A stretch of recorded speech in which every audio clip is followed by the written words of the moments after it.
Estamos de volta com Mulher Demais e agora para falar sobre um assunto bem importante, porque hoje, 11 de abril, é o Dia Mundial da Conscientização da Doença de Parkinson. A data reforça o alerta sobre a importância do diagnóstico precoce e também a busca por atendimento, por assistência especializada. E por chamada de vídeo, eu converso agora com Alex Meira, ele que é professor da UFPB de neurologia, ele é neurologista também, especialista em distúrbio do movimento. Então, bom dia, seja bem-vindo ao Mulher Demais.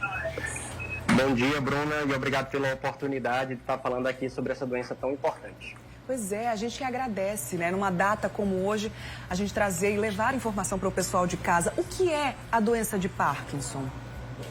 A doença de Parkinson é a segunda doença neurodegenerativa mais comum. Em primeiro lugar está o Alzheimer.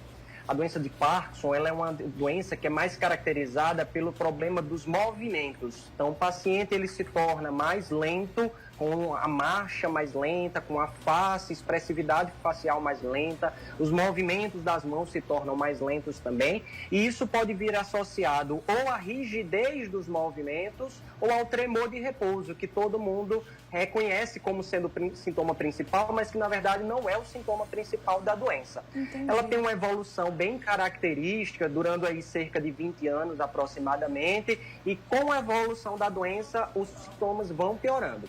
Além dos sintomas motores, existem os sintomas também não motores, como sintomas de humor, dor, sintomas psiquiátricos, alteração da deglutição e por aí vai.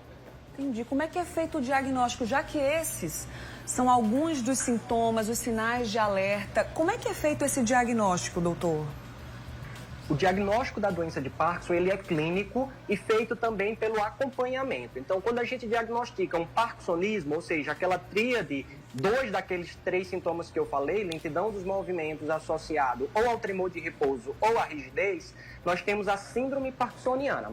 A principal causa é a doença de Parkinson, mas existem outras causas, outras doenças, e também pode ser secundário a medicamentos, a um tumor, alguma coisa. Na primeira consulta, a gente faz alguns exames para descartar essas coisas secundárias, e o acompanhamento ao longo dos anos, 2 anos, 3 anos mais ou menos, a gente confirma que a evolução está sendo característica da doença de Parkinson.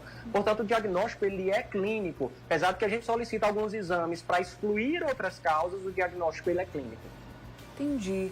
É uma doença que atinge principalmente a população idosa, né, doutor? Existe alguma explicação para isso?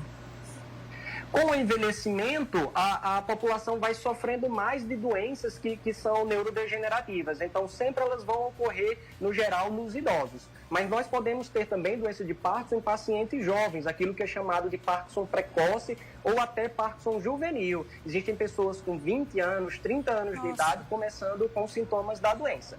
Quanto mais precoce o início da doença, maiores são as chances de que isso esteja relacionado a alguma alteração genética. Então, acima dos 60 anos de idade, por exemplo, só 1% dos casos vai estar relacionado com alterações genéticas, com história familiar positiva. Já quando a gente tem um parkinsonismo juvenil, começando, por exemplo, por volta dos 20 anos de idade, a concentração de alterações genéticas é muito maior. Entendi. Doutor, existe alguma maneira de prevenir a doença de Parkinson? Sim. Então, todas as doenças neurodegenerativas, o AVC, tudo que a gente tem de problema neurológico, a gente pode prevenir fazendo algumas coisas. Nada de medicamento é suficiente para prevenção de doenças, tá? Então, é atividade física rotineira, fazendo uma atividade física da qual se goste.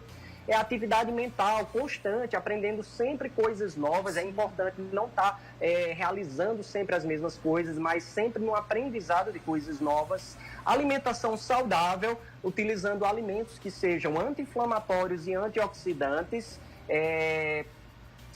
Tratamento das comorbidades, então se o paciente tiver pressão alta, diabetes, colesterol, depressão, tudo isso ser tratado adequadamente auxilia a diminuir a inflamação no nosso cérebro e evitar doenças, né? E evitar de beber e evitar de fumar. Entendi.